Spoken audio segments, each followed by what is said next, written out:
আসসালামু আলাইকুম রহমতুল্লাহি ওয়া বারাকাতুহু। দেশ ও প্রবাসের সবাই কেমন আছেন? আলহামদুলিল্লাহ আমি ভালো আছি, আশা করি আপনারাও ভালো আছেন। আজকে আপনাদেরকে দেখাবো ঐতিহ্যবাহী দামতি বাজার। এই বাজারের অনেক নাম ডাক আছে। অত্র এলাকায় এটা একটা প্রসিদ্ধ বাজার। এটা দামতি বাজার নামে পরিচিত হইলেও এই বাজারের অন্য আরেকটা নাম আছে শনিবাইরা বাজার।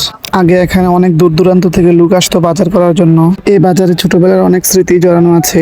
বর্তমানে এই বাজারের অনেক কিছুই আস্তে আস্তে হারিয়ে যাচ্ছে, তবে এই বাজারে গিয়ে মিষ্টির দোকানে ঢুকলে সেই ছোটবেলার ফিলটা এখনো কিছুটা পাওয়া যায়। মিষ্টির ঘরগুলো সেই আগের মতো এখনো রয়েছে, তবে মিষ্টির স্বাদগুলোও আগের মতো কিছুটা আছে।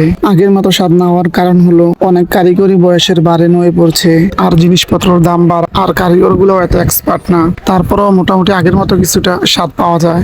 দামতি মাদ্রাসায় পড়ার সুবাদে একটা সময় এই বাজারে অনেক যাতায়াত ছিল। তখন বন্ধুদের সাথে এই বাজারে মিষ্টির দোকানে অনেক আড্ডা দিতাম। অনেকদিন পরে এই বাজারে গিয়ে অনেক কিছুই মনে পড়ে গেল। এই বাজারের মসজিদে কত নামাজ পড়েছি, এই বাজারের পুকুর কাটে গোসল করা, বাজারের উত্তর পাশে সব পুকুরিয়া রাস্তার মাথায় আড্ডা দেওয়া বন্ধুদের সাথে। এখানে গিয়ে মনে হলো সেই পুরনো স্মৃতি কিছুটা সময়ের জন্য আবার ফিরে পেলাম। তাই একটু ভিডিও করে আপনাদের সাথে শেয়ার করার চেষ্টা করলাম। এটাই হলো দামতির সেই কাঁচা বাজার। তবে এই বাজার শনিবাইরা বাজার নামে পরিচিত হইলেও এখানে কিন্তু মঙ্গলবারও বাজার বসে এবং সাথে প্রত্যেকদিন সকালে আড়ং বসে। এই বাজারের কাছাকাছি অনেক জায়গায় এখন আড়ং ও বাজার বসে, তাই এই বাজারের জনপ্রিয়তাও দিন দিন হারিয়ে যাওয়ার পথে।